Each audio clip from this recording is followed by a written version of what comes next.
So I have a bunch of unexpected character ideas for D&D, and if I have to be cursed with them, so do you. First up is a bard whose magic doesn't really work, and they're not particularly persuasive or charming or anything like that. Instead, people just feel bad for them, and so they just do what they say out of pity rather than actual skill. Insurance cleric is overdone. Instead, we're gonna do Nepo baby cleric now. This cleric is the child of someone who's like considered a saint or a champion of some god, and even though they don't actually do that much for the temple themselves, the god just kind of does what they say because they owe their parent one. This is full on like a whiny little brat of a cleric. Someone on Threads gave me the idea of a paladin who's just in like an anger management program. Like their oath is them just trying not to get in trouble again and trying to hold themselves back from just absolutely destroying a local area. And then they even have those little like coins that you get when you do a good thing for a certain amount of time. Like AA coins, same deal. There's also a concept for a druid that knows so much about nature and animals, not because they want to protect them, but because they're really unusually good at hunting them down. Like this druid is an expert hunter, animals fear them. All their magic is fire-based, so they can start forest fires everywhere they go, stuff like that.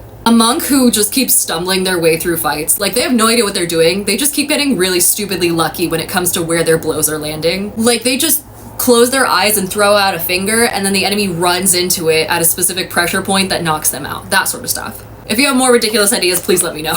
Anything I can use to make my DMs cry is fantastic.